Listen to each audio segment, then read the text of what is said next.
Good afternoon, everyone. Welcome to this event. I think we can start.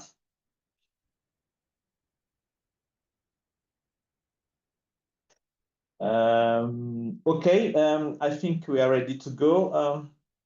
Thank you for joining us for today's webinar, the eCooking opportunities in off-grid context and country examples. Today's session is part of a series of three on the electricity access program and clean cooking. Next week, Monday, 16th of June, we will have a deep session on eCooking and mini-grid. Then on Monday, 7th of July, we will have a webinar on issues of affordability and financing on the transition of to eCooking. This series of conferences is organized by GGE-EA, Growing Government Engagement in Energy Access, project of which CLABIOR is a part. CLABIOR, or African Association for Rural Electrification, is a bilingual technical network built by policymakers for them. We're based here in Abidjan, Côte d'Ivoire. CLABIOR's mission is to achieve SDG 7. The association is focusing its activities around capacity building and knowledge management. Our webinar today is aligned to these capacity building tasks. Sorry, I put my video. I'm Harendra Tav, the Executive Secretary of CLABIOR. I would like to thank all participants at this event. We have nearly 300 registered attendees, and today we have around 127 present. Thank you for this tremendous turnout. The statistics will highlight that the subject is matter of public interest. The GGEEA is a project funded by Transforming Energy Access, with the support of UK aid. As implementing partner of the GGEEA project, we have CLABIOR, of course, and South of North, based in Cape Town, South Africa. SSN is a non-profit organization. SSN assists government, the private sector, and researchers in understanding the economic, social, and environmental choices that climate change presents. They collaborate extensively with partners who share their vision and of sustainable development. SSN South of North captures and shares lessons as they emerge to contribute to global knowledge on achieving climate-compatible development in practice. To return to our subject, why are we going to talk about access to electricity and clean cooking? Generally, talking about energy access means only for our community electricity access. However, sustainable energy goal number 7 includes, on the other hand, on universal access to electricity and universal access to clean fuel and technologies for cooking. In 2022, the number of global unelectrified population was approximately 685 million. In the same period, 2,100 million people could not access modern cooking due to the absence of electricity. Upon realization of these two goals, it's expected that there will be a significant improvement in well-being. The population's health will improve. There will be less smoke, charcoal and wood fire, and less stress on the environment. Modern electricity will bring daily comfort and opportunity for income generation. Moreover, women and girls will have more time to be part of community life and to go to school. It's very important. Cooking also contributes 2% of carbon emission globally. To do so, common efforts are necessary to develop and promote both universal access to electricity and universal access to clean fuel and technologies for clean cooking. Technology is evolving quite rapidly in this market, and the main suppliers maintain a strong quality image for their project through reliability. The cost of accessing modern cooking can also to be a deterrent, which arises the issue of whether appliances should be subsidized, at least at the initial stage. These aspects, planning, technologies, appliance, cost, and many others, such as legal regulatory framework and financing, must be discussed. Hence is a series of conferences. So now a quick presentation of our webinar for today. The increasing integration of eCooking solutions into off-grid electrification efforts offers a promising pathway for sustainable development, particularly in rural areas, electrified of off-grid solutions, but with limited access to clean cooking solutions. This webinar aims to delve into the opportunities and challenges associated with eCooking in off-grid context, drawing from practical examples in African countries. The session also will explore the intersection of cooking technologies and electrification policies, focusing on affordability, financial mechanism, and a role of innovative solutions like mini-grids. The objectives of webinar as following: to highlight the role of eCooking in advancing solution, to provide insight into integrating eCooking with electrification policies and planning, with focus on off-grid, mini-grid, to share key learnings from practical projects, including the financial and technical implication, to facilitate knowledge exchange among practitioners and policymakers through concrete country examples. Today's webinar is being presented by Dr. Anna Clements. Before I give in the floor to introduce herself, I would like to cover a few housekeeping topics. Today's webinar is being recorded. We will be able to share the link with you after the event is complete. We welcome you to revisit the content yourself and share with your colleagues. We also invite your comments and questions. Please look at the Q&A chat box on your screen. If you think of a question for speakers to any point, just type it, and I will pose to our speakers at time, or hold it question portion at the end of the event.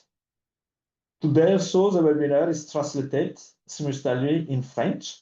For those who want to follow the event in French, please choose the adequate channel below. At this time, I'm going to hand the floor over to Anna, who is going to start today's presentation. Anna, it's yours. Thank you, everyone. Thank you so much, Harry, for that introduction, and thank you everyone for being here today. My name is Dr. Anna Clements, and I work for the MEX program, which is Modern Energy Cooking Services. I'd like to just hand to my co-presenter to introduce herself, Iwona. Thanks, Anna, and hi, everyone. My name is Dr. Iwona Bisaga, and I'm the Global Clean Cooking Lead at the Global Platform for Action Sustainable Energy Displacement Settings, or better known as the GPA, as well as Norwegian Capacity, or NORCAP. Previously did some work with MEX and SC4O, which I'll be referring to. Back to you, Anna. Thank you. So, to get started, we're delighted as a MEX program to be part of this webinar series on eCooking and mini-grids, and more broadly on the off-grid context. MEX is a UK aid-funded program, has been running since 2018, based in the UK. We are a program that aims to accelerate the transition to modern cooking fuels, and our research spans eCooking, biogas, bioethanol, and bio-LPG. Our research covers the enabling environment, supply chain, and consumer behaviour, and we've worked across 16 countries. And we do consider eCooking to be a key opportunity to address the clean cooking challenge. And we have a demonstrator programme in Uganda and Tanzania that implements key activities to scale eCooking. So I would like to start the webinar by inviting some opening remarks and scene setting by Dr. Faith Wandera-Odongo, who I believe is with us today.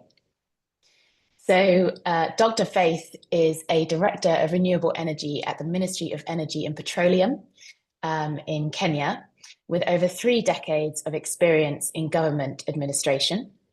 She oversaw the development of the innovative multi-fuel Kenya National Cooking Transition Strategy and the pioneering Kenya National eCooking Strategy, which is the first of its kind on the African continent. So thank you very much, Dr. Faith.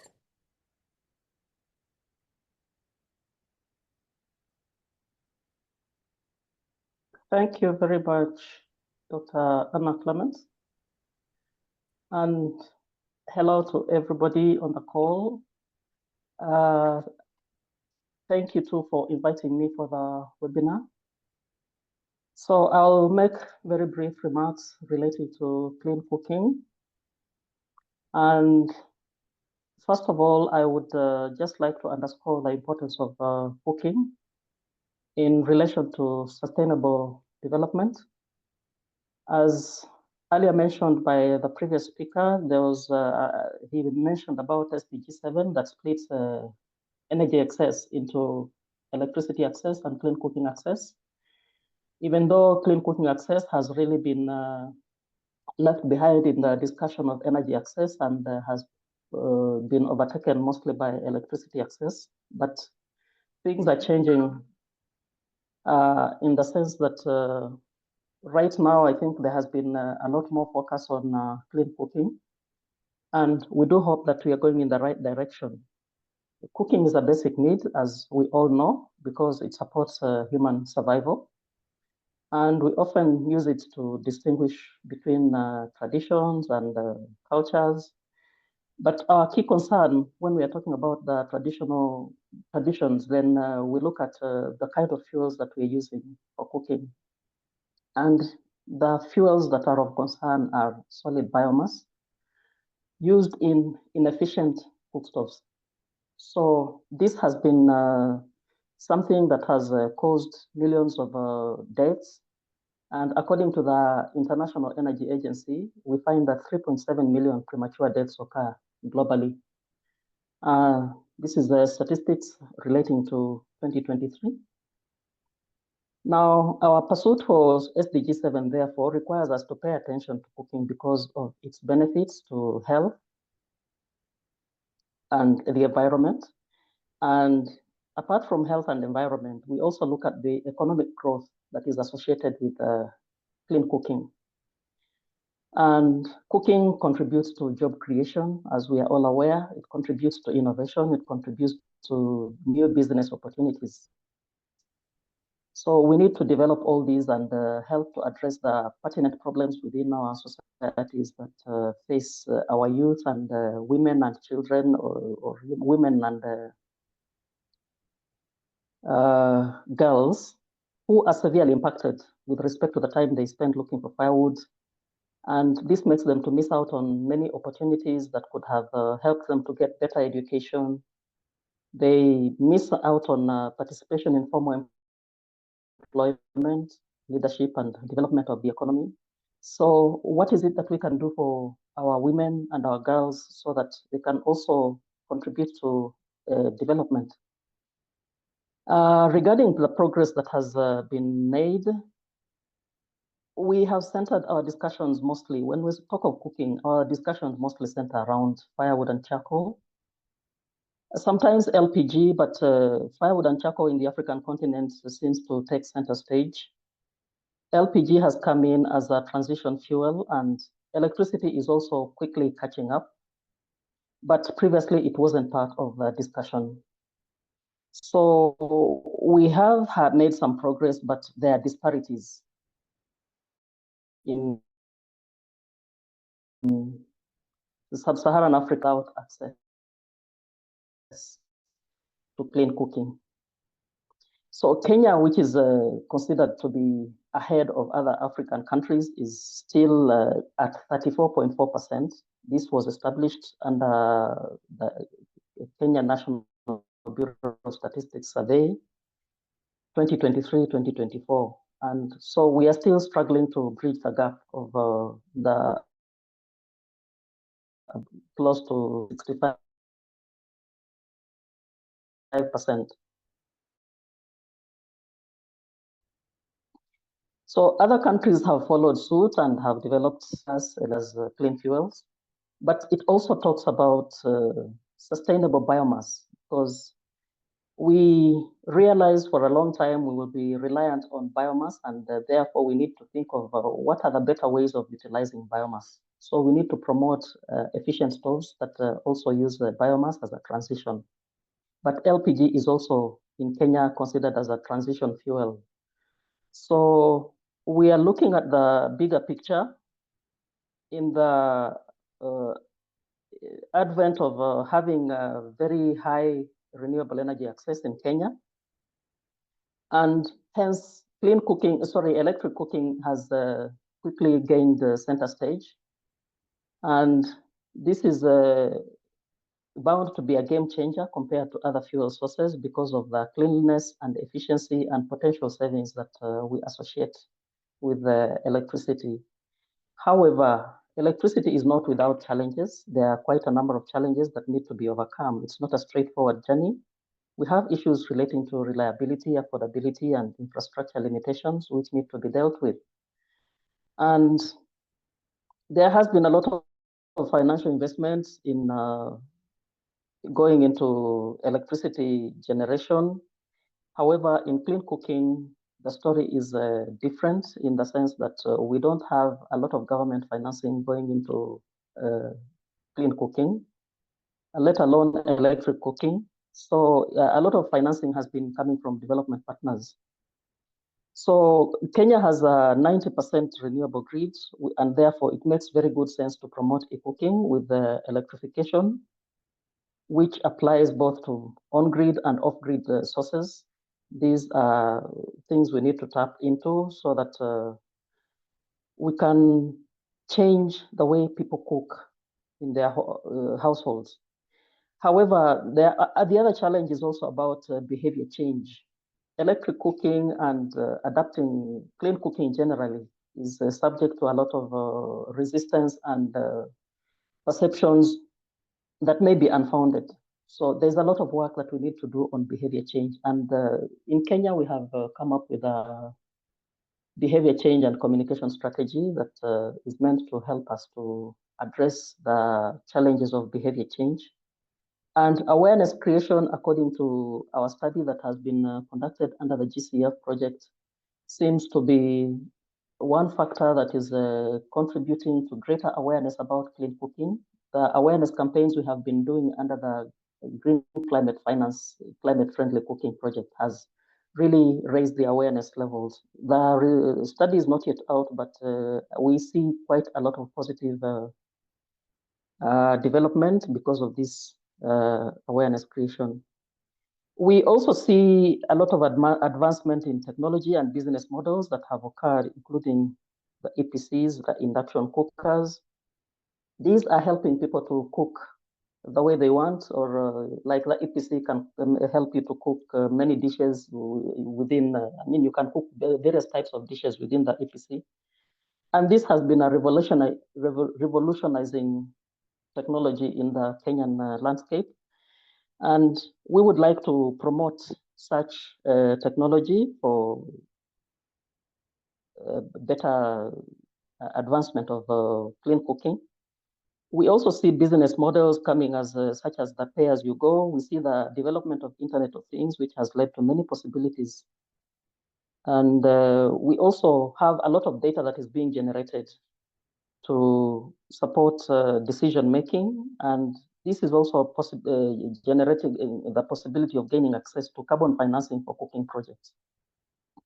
So this is bound to help the budget deficit at the national levels where the governments do not have sufficient financing. If we tap into carbon financing, there are quite some opportunities there. And on the global landscape, there have been policy pronouncements, such as the pronouncements made at the COP29 to accelerate the transition to sustainable cooking.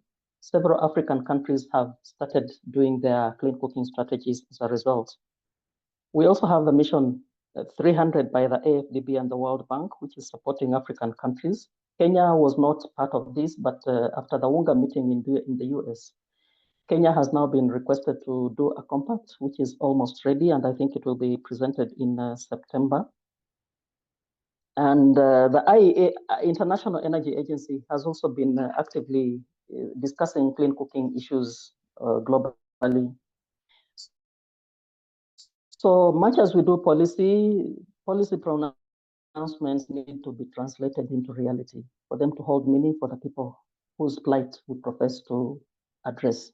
However, but translating the policy to strategy action, we need financing to implement the programs and that change people's lives in our agenda.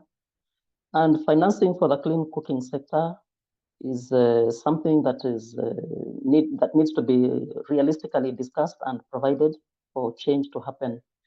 And in terms of contribution to the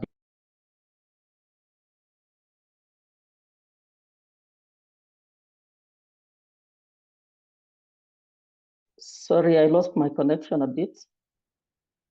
Clean cooking contributes 28% to the decarbonization agenda, and next to electrification at 24%, while clean cooking contributes 28%. This is significant, yet the investment that is required for clean cooking is just 10%. So this means that if we invest in clean cooking, then we can have quite a lot of impact on the decarbonization agenda.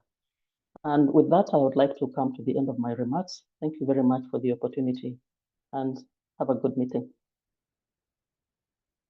Thank you so much, Dr. Faith, for those remarks and insights into how Kenya is approaching the Clean Cooking Challenge and integrating eCooking into that. So thank you very much. Allow me just to reshare my screen.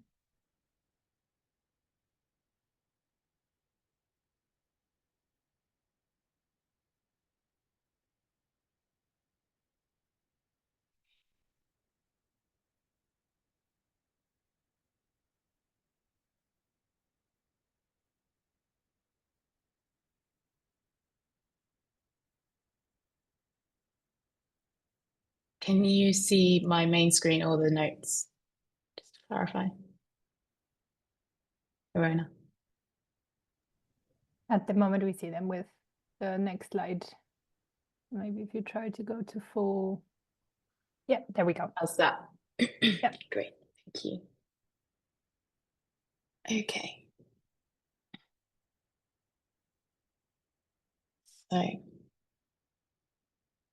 So thank you very much, Dr. Faith, again, for that wonderful scene-setting introduction and very wide-ranging into the various aspects that clean cooking and e-cooking relate to and how Kenya is approaching that. So I will now dive into the topic of this webinar in detail, starting first with introducing e-cooking and the opportunities and challenges associated with it, building off what Dr. Faith has shared, and giving an overview of its application in the off-grid sector, and then with my colleague Iwona diving into planning and policy implications of e-cooking through integrated energy planning. So why should we care about clean cooking? Well, Dr. Faith has covered a lot of this already, so I will be brief.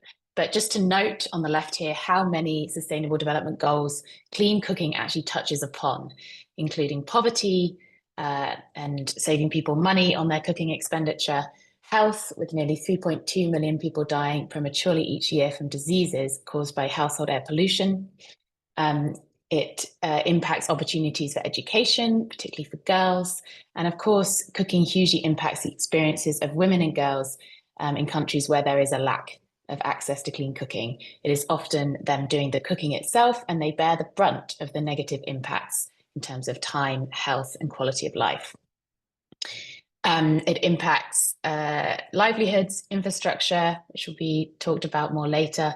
It reduces inequalities by focusing on clean cooking. It's a consideration for sustainable cities. For example, 50% of the charcoal used in Tanzania is used in the city of Dar es Salaam. It's a matter of climate, with cooking contributing 2% of global carbon emissions equivalent. And of course, we've heard about the environmental issues.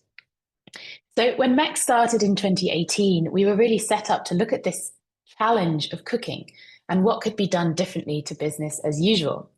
But what we saw in 2018 was that the cooking sector over on the left here is very much separate from the electricity sector and stakeholders. There was a case of mutual neglect. Stakeholders were not necessarily talking to each other. So clean cooking stakeholders would talk about many different fuels, but not electric cooking. And cooking was not seen in electricity sector planning. So over the years, due to the actions of many partners, research, piloting, working with the supply chain, with champions in governments across these countries, things are very different now. And we actually see the case that electricity sector and the clean cooking sector have come together in a mutually supportive way through e-cooking. So for the last couple of years, we're seeing integration between those sectors because electric cooking or e-cooking is feasible, cost-effective, and so a great long-term sustainable solution to clean cooking in the long run, bringing these sectors together in a case of mutual support. For cooking, it's about leveraging the investment in the electricity infrastructure in order to address the cooking challenge.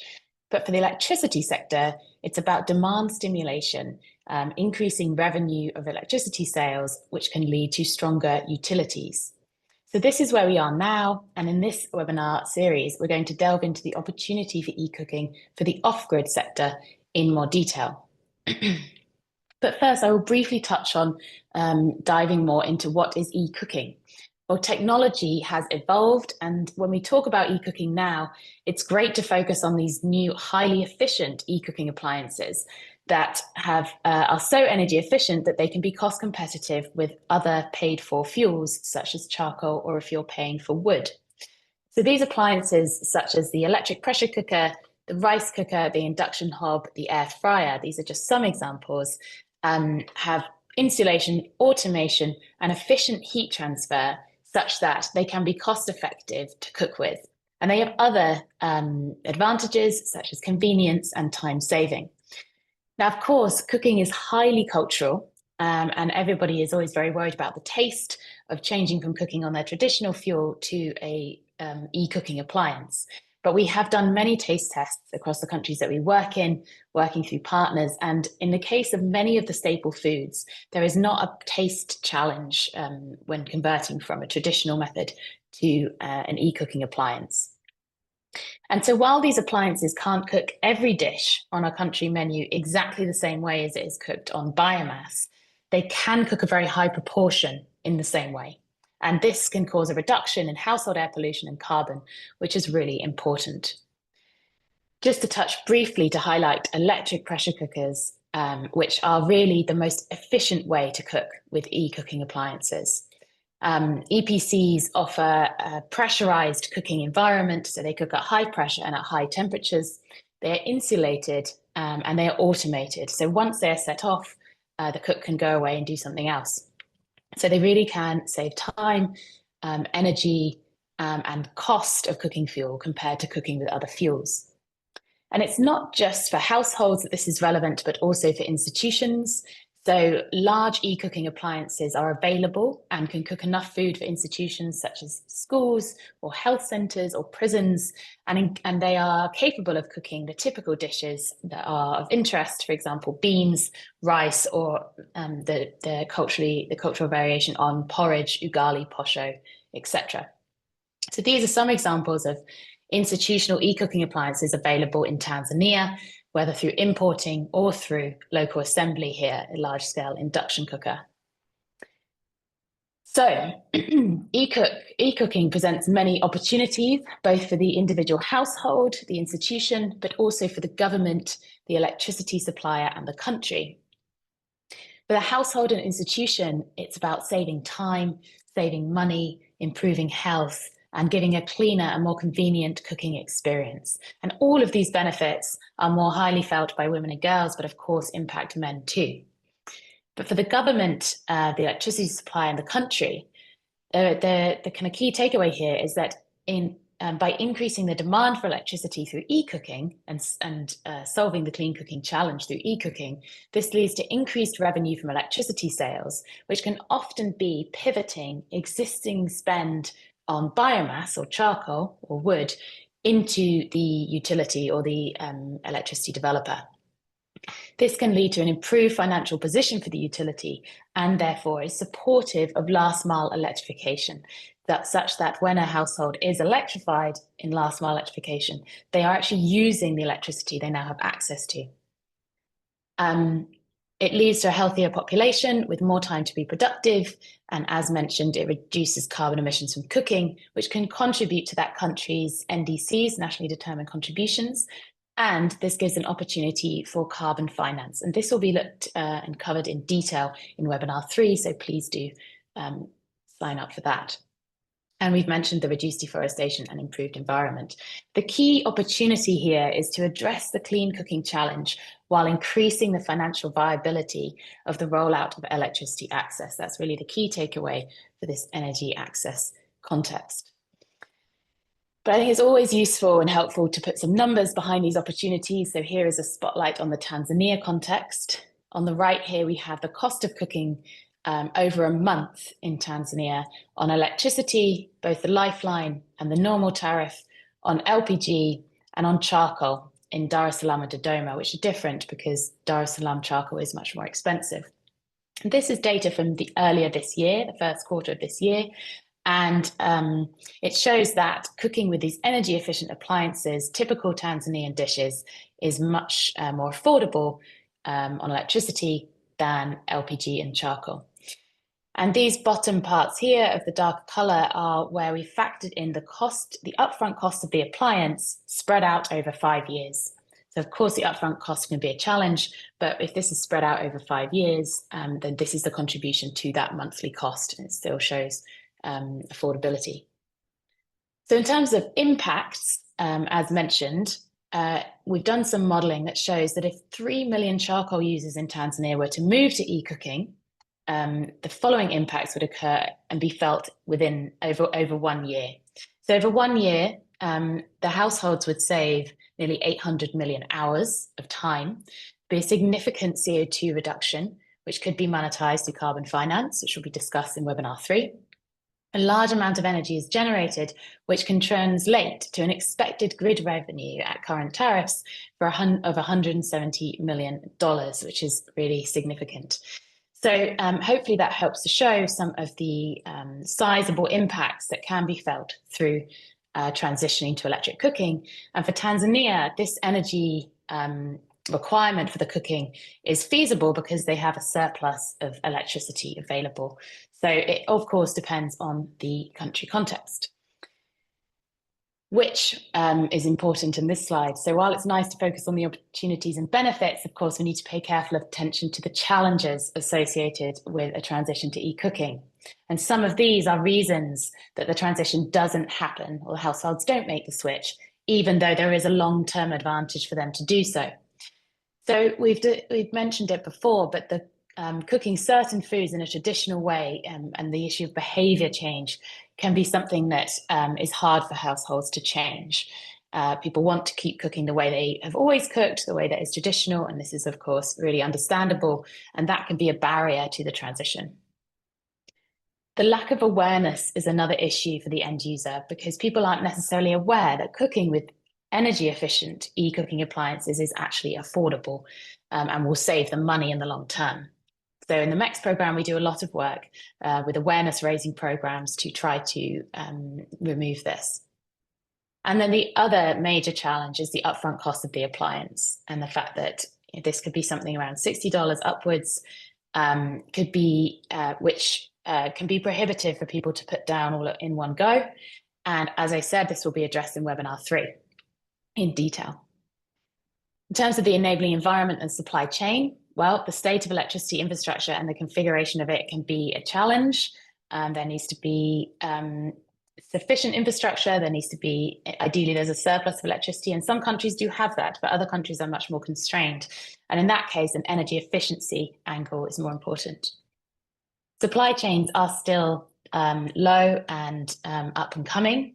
of these energy efficient appliances, it needs to be possible for users to access repair and maintenance. So capacity building is required, and we have some programs running capacity building efforts in various countries to upskill technicians so they can actually fix these appliances. It's also really important to control quality through standards, having quality standards and energy efficiency standards, and these to be enforced. That's also an area that we look at a lot.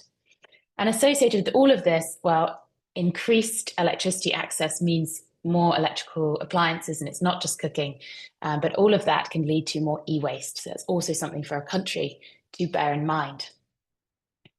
So that concludes the section about e-cooking in general, and now to turn to e-cooking in mini-grids, or more broadly in off-grid settings. My slides are stuck. There we go. So we're going to talk about e-cooking on both mini-grids and solar home systems, or standalone or rooftop solar systems, in this webinar. And the second webinar of the series next week will be a deep dive into the mini-grids case. So mini-grids, I mean the setup of where power is generated somewhere central and transmitted and distributed to surrounding households or institutions.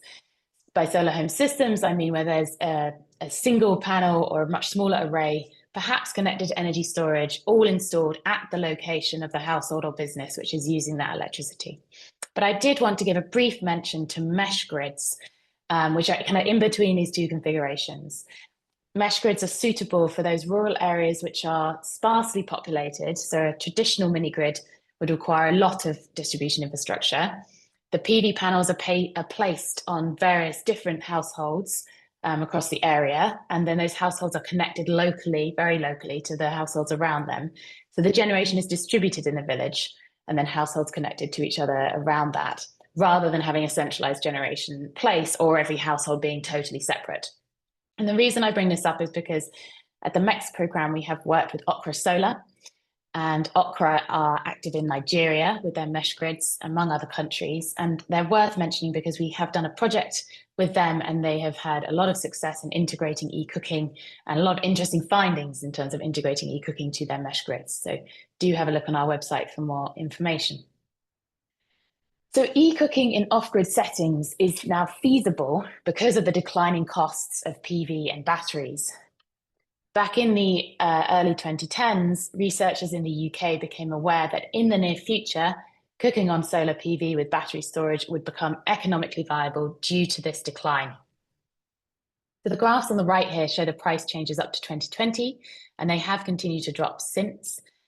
For solar panels, lithium, and also showing that charcoal prices in general are rising, have a trend of rising. So in particular, that decline in batteries, in price of batteries or lithium, has been influenced strongly by the rise and development of electric vehicles. And although people do have concerns about the availability of lithium in order to meet the demand that batteries have, there are strong developments in sodium ion, which will come up in the next few years. So battery kind of chemistry and technology is continuing to evolve. But technology certainly isn't everything when it comes to deploying e-cooking in these off-grid settings. So even though prices are looking much better, there's more to it than that. So looking a bit closer at mini-grids, well, many countries are including mini-grids in their plans for energy access. The World Bank estimates that nearly 500 million people will be reached through mini-grids. And the key challenge that mini-grids have is the return on investment. The capital expenditure needs to be recuperated through sales of electricity. And to get that return on investment, operators have to set high tariffs.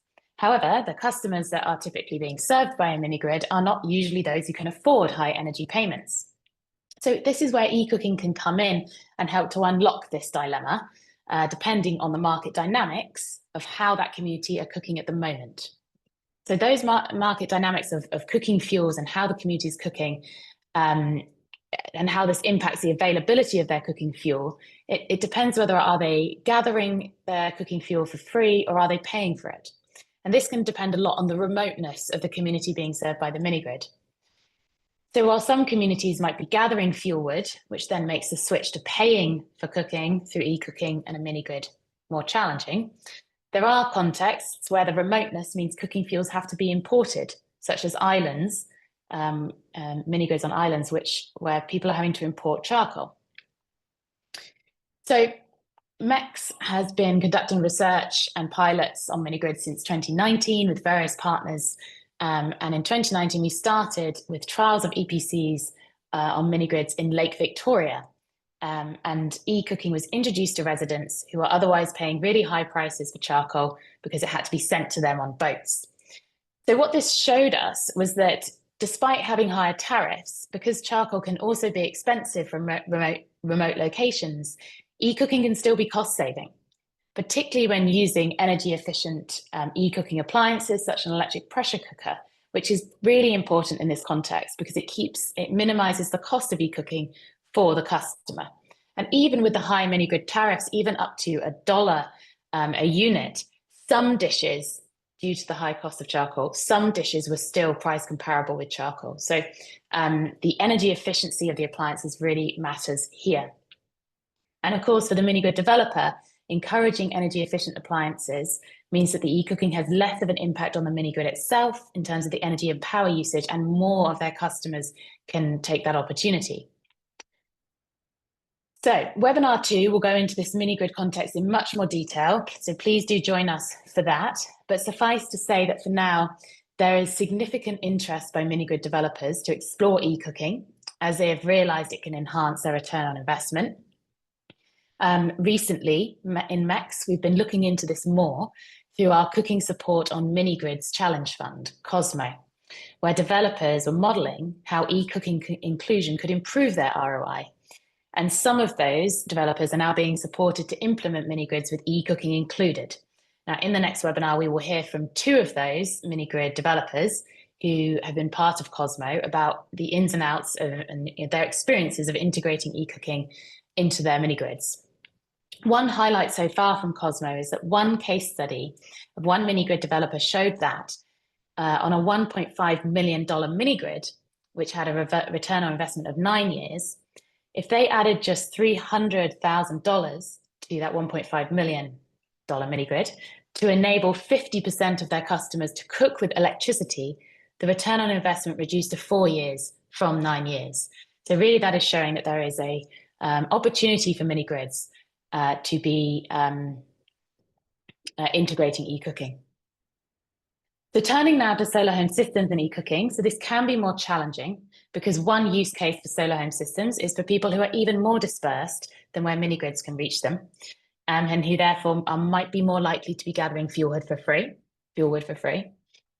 However, that isn't the only use case for solar home systems. There's also a strong case for solar home systems in informal areas where official infrastructure doesn't reach, or in places where electricity infrastructure isn't reliable yet, and people typically have their own solar home system as a backup. So in these areas, people may well be paying for cooking fuels.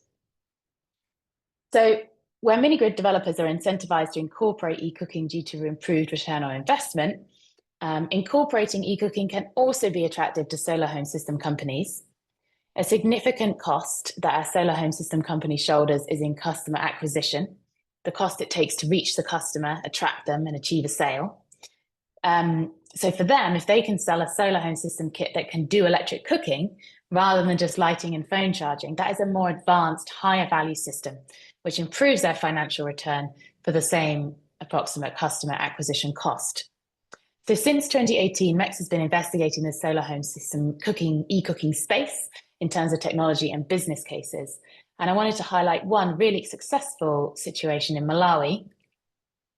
One of our most successful case studies with a partner, Caccioni in Malawi, and photo credits to them for this in the previous photo, who have sidestepped the cost of customer acquisition by working with working with women's groups who are running solar shops. So these women in their groups are running solar shops, selling solar home systems for eCooking, and handling maintenance and repair themselves.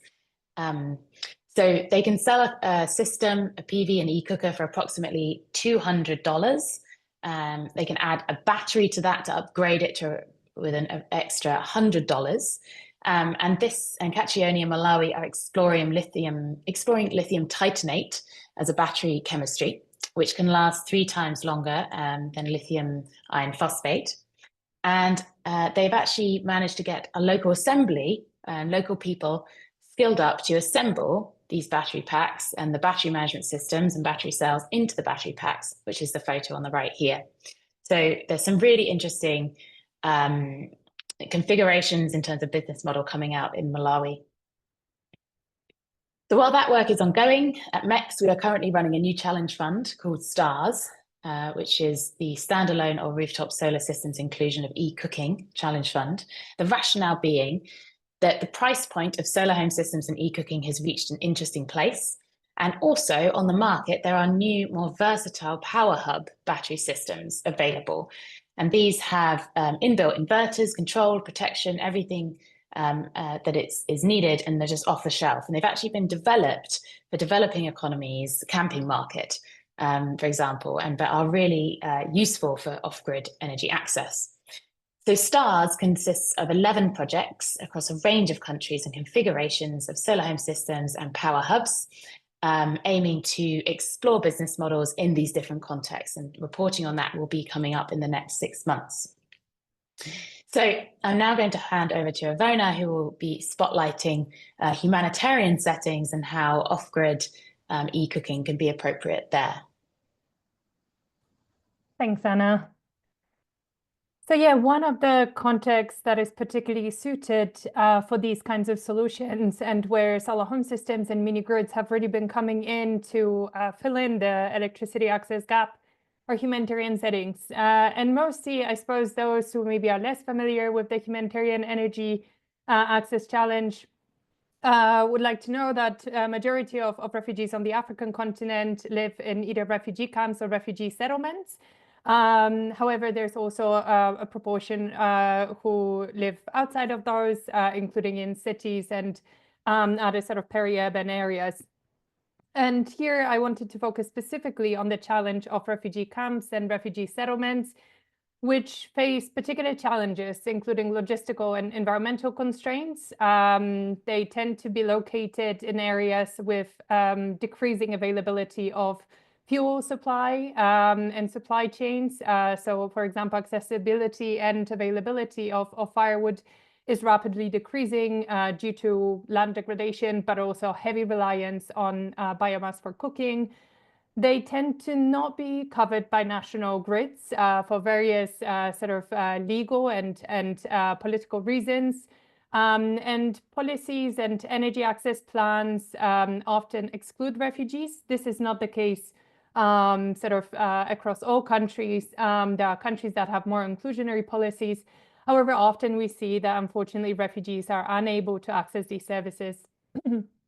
And yet these are settings that present very sort of, good markets for energy services, given the need for access to electricity and clean cooking, which people still need and still lack, and yet are willing to pay for, as they already pay for other fuels. So there have been very interesting pilots that have been run in countries like Uganda, Kenya, and Ethiopia. And that includes both electric cooking on mini grids in places like Ethiopia and the Sheder refugee camp, for example, under the Humanitarian Energy PLC operations, as well as in Kabi, led by Alianza Shira, and also in Kakuma. And here we see the expansion, for example, of the Renewable mini grid, which has already included electric cooking and has been supported by programs run, for example, by partners such as SNV. And also standalone systems. And here you can see that in the top right corner, it's a very compact standalone solar e-cooker with a solar panel, which you can't see in the photo. It has a battery in the green sort of part of the cooker, as you can see in the photo. And that's company, for example, called Pesito, who does those. And they have been already quite sort of widespread in places like Uganda in selected refugee camps, but also in Nigeria and in pilots done in Malawi. So Anna, if we move to the next slide, please. And just very quickly, I wanted to mention a couple of, I guess, initiatives and useful resources. So one, the Solar Electric Cooking Partnership, which is part of the Global Electric Cooking Coalition, which many of you here might be familiar with, led by Last Mile Climate, UNEP, Copenhagen Climate Center, as well as the GPA. specifically focuses on solar PV, electric cooking, and PV supported cooking in displacement settings in last mile communities. So we're specifically looking at not just refugees and displaced groups, but also host communities. With relatively high ambition, as you can see, but we really believe that there is a high sort of opportunity given the density and the sheer number of refugees who lack access to clean cooking. And then on the other side, you can see applications in humanitarian settings, but specifically in institutions. So as Anna has already mentioned, these are viable solutions and have been tested in places like Uganda by Pasito, and also in Kenya by MEX and SNV. And here that's the photos on top and on the bottom right, respectively. And we also recently published a brief specifically on this, so please do look it up. Likewise, the so-called Powering Progress report that can give you more information. And now I wanted to jump into the, I guess, core of the integrated energy planning part of the webinar. So what is it? And I guess intuitively, many of us would probably be able to say what we think integrated energy planning means. So comprehensive, multi-sectoral approach to planning and delivering energy services that doesn't just consider one type of energy service, but rather looks at a whole spectrum of energy needs. And these, of course, include not just electricity and clean cooking, but also other needs like heating, cooling, and productive uses, for example, for agricultural purposes or to power healthcare facilities, etc. And specifically looking at all population groups and geographic areas. So instead of just doing sort of planning in silos at an urban level, rural level, we really look at that sort of macro country level to cover the different groups and geographies. So what are some of the principles, I guess, of integrated energy planning? Holistic scope, again, just to highlight, looking at the different energy services that are required to power livelihoods, to power daily lives and daily needs, and to satisfy both the basic and the more advanced sort of energy access needs, including clean cooking, but also productive uses. Least cost and tech neutral. So in principle, when one looks at integrated energy planning, there should not be from the get-go a preferential treatment of a specific solution, but rather one should understand what makes sense across the drawing across the board from the available solutions, including grid, mini-grid, and off-grid solutions, to identify the ones that are most cost-effective and context-appropriate. However, here I wanted to stress, and something I will come up in the case of Malawi, we need adequate data for that, because if we're working with data that is outdated from 5-10 years ago, of course, we're going to come up with evidence that points to something different that might be true today with rapidly changing and developing energy solutions. So this takes me to the data-driven and evidence-based sort of principle using geospatial, demographic, economic, and other data collectively to feed into those models, into those planning tools that can really help us drive decisions.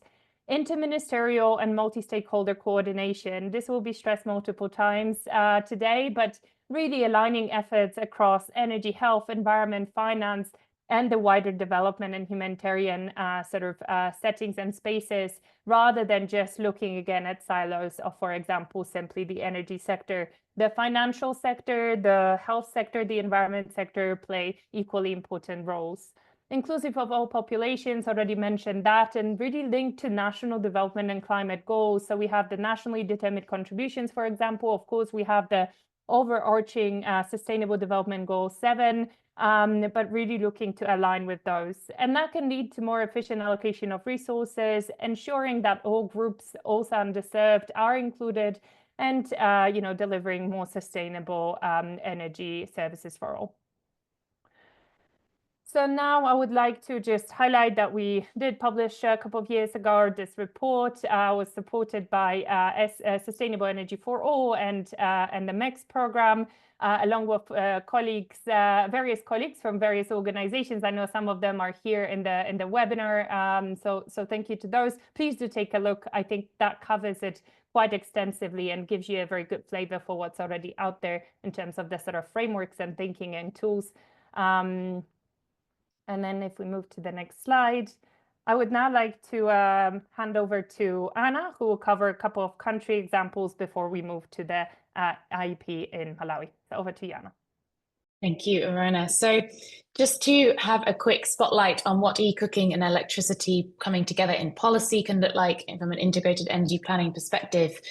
So in Kenya, the Kenyan National Cooking Transition Strategy is a multi-fuel strategy, inclusive of e-cooking. And the Kenyan National E-Cooking Strategy, as mentioned, is the first of its kind that's specifically looking at opportunities for e-cooking. Now that e-cooking strategy, it contains a demand growth profile, which has been used in National Electrification Strategy and is being incorporated into least cost power development process. So that e-cooking component of demand growth is being incorporated for demand forecasting to determine what new generation needs to be brought online, determine transmission and distribution upgrades. So that's an example from Kenya. It's a similar situation in Tanzania. Last year, the president launched the multi-fuel strategy, the National Clean Cooking Strategy 2024 to 2034, which has both electricity and e-cooking targets in it. I put a couple of examples on the right of this slide. So one of them being that electricity distribution infrastructure has to have reached all villages and hamlets by June 2028. So that's a direct electricity access target in a clean cooking policy document. And also that this is just one other example. There are multiple electric cooking examples. The electric cook stoves and cooking appliances need to be possible to be paid for through the LUCO system by June 2025. Now that system, the LUCO system, is a prepayment meter system. It's how Tanzania organizes its electricity payments. And so it's in this policy that customers have to be able to pay for the e-cook stove through those prepayment meters for electricity. And then e-cooking in Tanzania has also been included in load forecasting in the update for the power system master plan. So these examples, direct examples of where a country, and there are other countries, these are just two that I've chosen to spotlight. I can't go over it all for lack of time, but where e-cooking cooking targets are in electricity sector documents, and electricity access targets are directly in clean cooking policy documents. So now I'll hand back to Iwona to deep dive into Malawi. Thanks, Anna. So Malawi is just another example of a country where this integrated approach to energy planning has been utilized, has been explored, and is being used by policymakers and other stakeholders. And the Malawi Integrated Energy Plan, or the IEP, was developed in 2022, supported by Sustainable Energy for All, along with other partners. And it covers three components: clean cooking, electrification, in this case, specifically access to energy for vaccination and health facility electrification. And easy to guess, I suppose, it was developed at the time of the COVID pandemic. So that was sort of prioritized. It covers off-grid areas, of course. However, at the time, and using the data that was available, that was already at that point a couple of years old, it didn't consider mini-grids and solar home systems or standalone solar solutions to be viable to support electric cooking. However, it acknowledged the potential for off-grid and electric cooking in the medium to long term, but didn't actively integrate it at the time.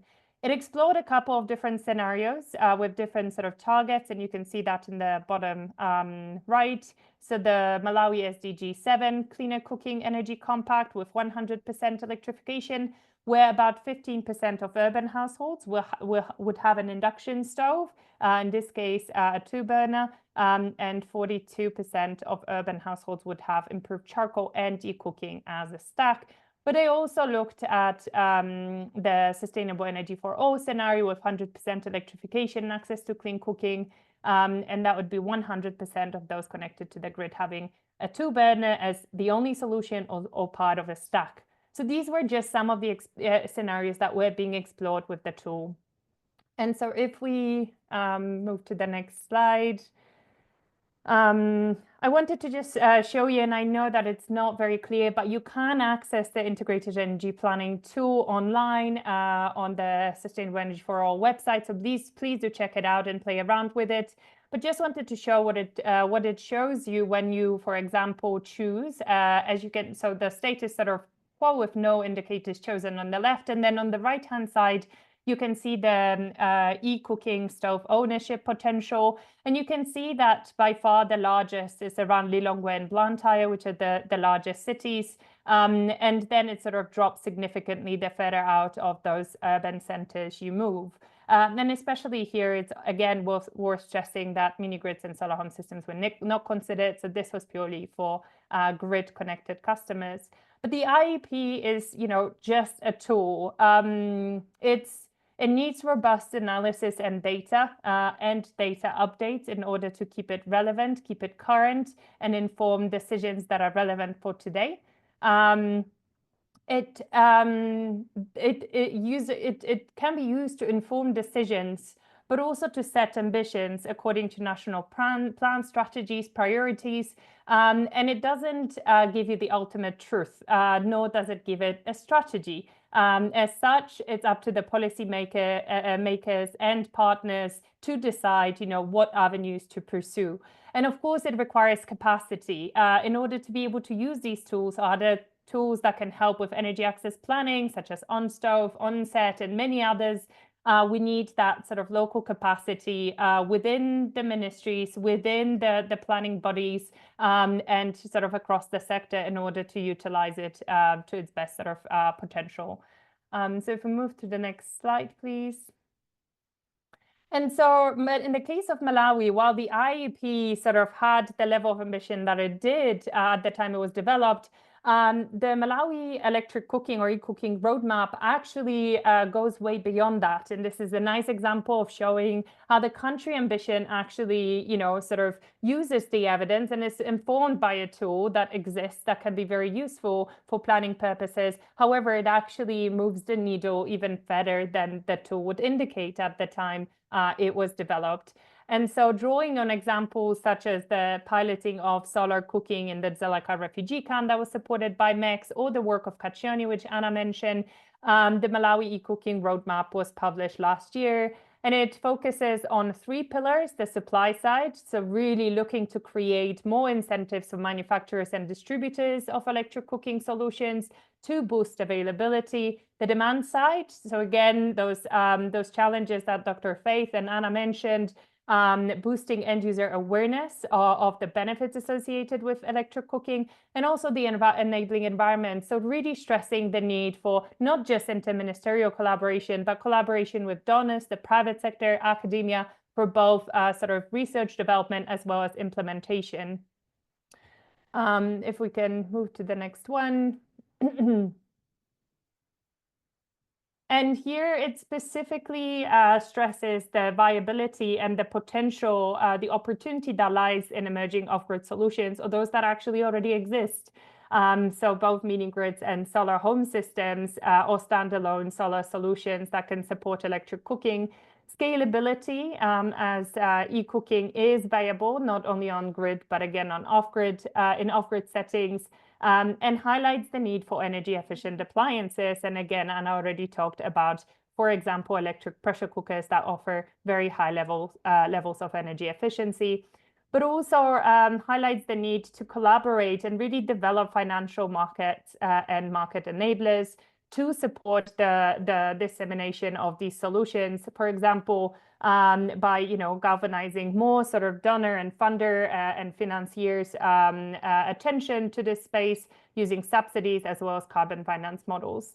Integrated planning and standards, not going to go too much into this, but again, for example, emphasis on progressive e-waste management, linked to what Anna was talking about, the boost in the uptake of electric cooking and other electric users will result in more e-waste. We need to be able to deal with that. And then rural equity focus. So really not leaving those areas behind, but really leveraging the opportunities that existing solutions present to move away rural populations progressively over time to more sustainable, non-biomass-based solutions, including electric cooking, be it on mini grids or solar home systems. And then finally, just a few concluding remarks on the Malawi roadmap. So it really looks at the evidence that exists, not just the evidence that is generated through the IEP tool, however, it's inclusive of that, but really also on all the other work that has been carried out by multiple partners over the last few years. The systemic integration, so the roadmap is a step towards bridging that biomass dependency and really looking at, marrying the two meaningfully, both electrification and clean cooking, and anchoring cooking in national energy policy. Financing and policy levers, very essential for overcoming those upfront cost barriers, but really, again, creating those like ecosystems that are more favorable both towards the manufacturers and distributors and end users. Quality and standards, complying with those, building those where they don't exist, because this is a nascent market. Multi-stakeholder and coordinated approach. Again, it's going to be impossible to build integrated plans without that multi-stakeholder partnerships being in place. It can be supported by tools like IEP, but again, this is not everything, and it requires much more than that. So the next step here will be to develop the electric cooking strategy, such as, for example, has been the case in Kenya and Tanzania, again, as already presented by Anna. So I'll wrap up here and I'll hand back over to Anna for some concluding reflections and remarks. Back to you, Anna. Oh, sorry. Thanks, Iwona. So yeah, the takeaways that we want to leave you with, key takeaways that we want to leave you with, eCooking on off-grid energy systems is viable.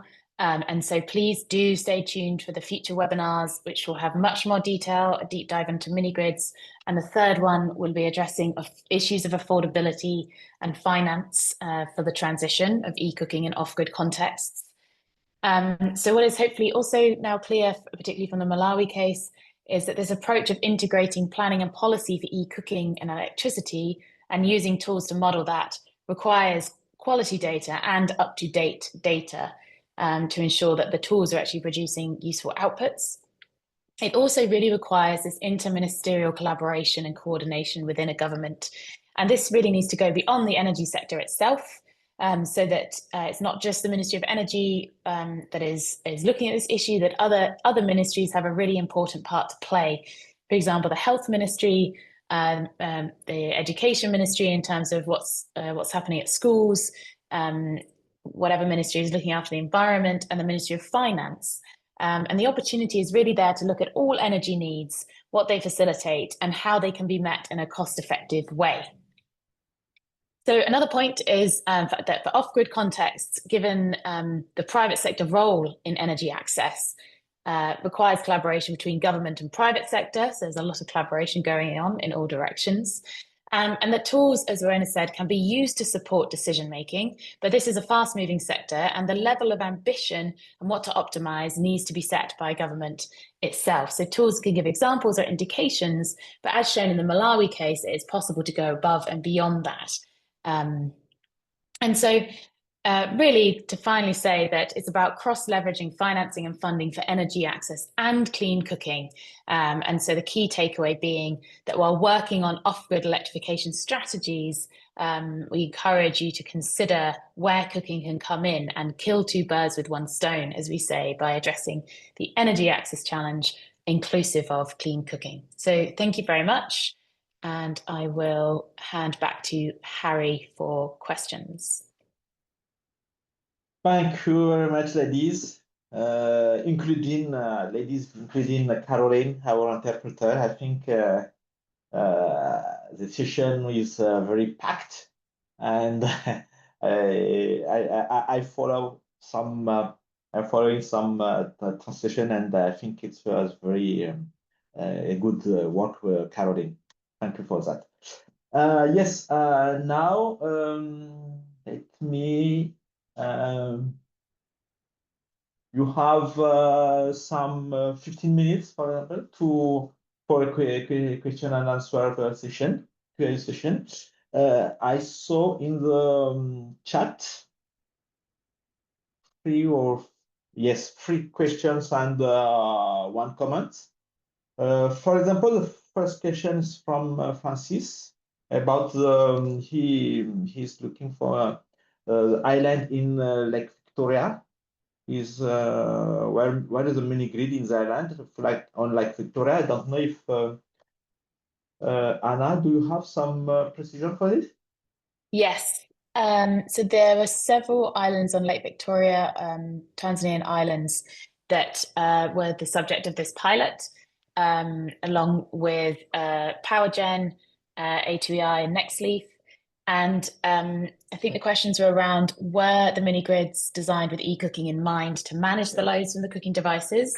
And the answer is no, they were not specifically designed with eCooking in mind. And that can be part of the challenge of bringing eCooking onto an existing mini grid. This is why MEX has looked at how to integrate the planning from the beginning. And that will be deeply the topic of the next webinar, so please do come back for that. But the Cosmo Challenge Fund, which is run by MEX, asked mini grid developers to design mini grids with eCooking in mind to see what that entailed, and then some developers are going forward with it by actually implementing those mini grids. And what the kind of key result that's coming out is, if you design a mini grid with eCooking in mind, so making it possible for some households, a proportion of households, to cook with electricity, this improves the rate of a return on your mini grid. It improves the return on investment. And the one example that I gave was taking that return on investment from 9 years to 4 years, which is really significant. So please do come back next week for that. And then the other question was, were the islands on Lake Victoria paying for firewood and charcoal before the transition? And the answer was yes, they were paying quite high amounts for charcoal because it had to be brought to them by boats. And perhaps, Harry, you'll just allow me to answer a question about how eCooking can be costly. And indeed, it is the case that eCooking can be costly, but it very much depends on what appliances are being used and how energy efficient they are. And it also depends on the relative cost of other fuels. So if the other fuels are trending up in price, which we have seen, for example, in charcoal prices tend to rise. LPG has been rising in East Africa recently as well. And this means that cooking with energy efficient appliances is actually cost effective and cheaper for the household. It's a different case when somebody is not paying for their cooking fuel already. And that can be kind of more challenging context. But there are solutions, and carbon finance can come in to support that transition. And we'll go into that much more in the third webinar. Yes, thank you, Anna. Next question from Alastair. I guess he's or her based in Malawi. The question is about the size, the capacity in the project Malawi, and are the batteries included in this package? Maybe. Yeah. I do not know the exact size of those batteries. I'm just looking to see if Robert is still on the call, but I don't think he is. But they are sufficient to do one meal, a typical the size of a meal for a Malawian family. I don't know the exact watt hour, but I can send a link in the chat for a more extensive report on that. All right.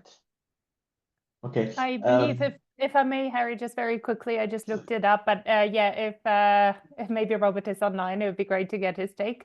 But one option is a 200 watt hour battery. So just to give an indication, but it could vary. And yeah, as indicated in the presentation, the added cost was about $100 to the system, as per Anna's slide on that. So yeah, but certainly there's more information, detailed information available online.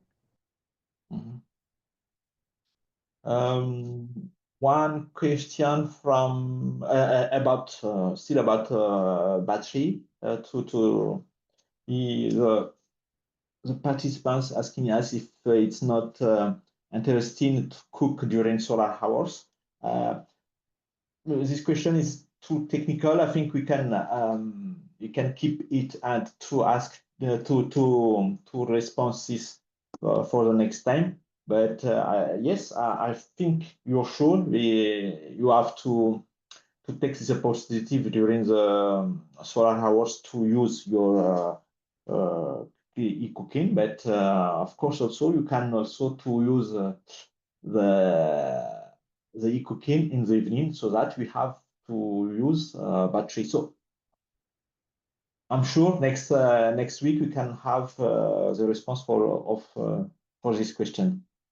From Nicola, have you compared the cost of grid system with the cost of connecting to the grid? Maybe in Tanzania, for example. Yes. Anna, do we have some response for this? That's a great question. I haven't done that. Mex colleagues, feel free to jump in, because I expect it has been done. There've been work on this somewhere. It is still expected that even though that, you know, as I said, I think it's nearly 500 million people are expected to be served by off-grid, by mini-grids themselves, and because of the challenges of the last mile electrification of the grid expansion.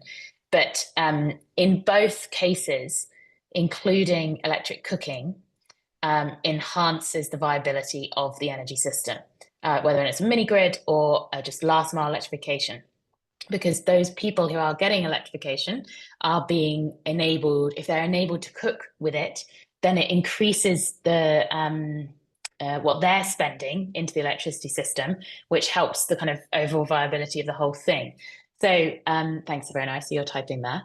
So for example, I know that Tanzania is really interested in this, and through the Mission 300 that Dr. Faith mentioned, the Mission 300 program, is interested in, as that connection is extended to the last household, they are enabled to cook with electricity, because that will enable so much more benefit to the household, but also viability for that grid extension. Okay.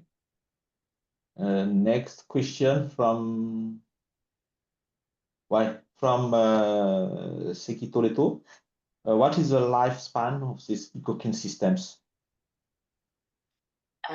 Great question. Yeah, the appliances themselves can last, I think between 5 and 10 years, depending on the quality. I don't know, Iwona, if you would have any other comment on that.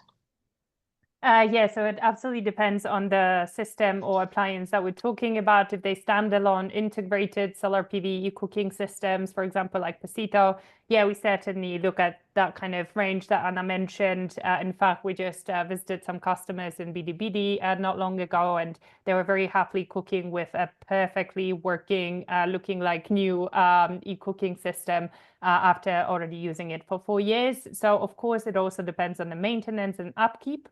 If it's in dusty environments, for example, where it's used, that, sort of day-to-day upkeep is incredibly important to prolong longevity. But yeah, can vary. Of course, you will find, examples where after 1 year, something doesn't work and perhaps people deem it, unusable anymore. But that's why also what one of the participants mentioned, that sort of after sales maintenance is so critical to have, rather than just like the, sale of the appliance or the system, and then no follow up with the customer. But yeah, really a wide range as such. So yeah, back to Jana in case you wanted to add anything. Thank you, Iwona. Looking for a question from Francis. I will share with you the registration link for the next webinar tomorrow.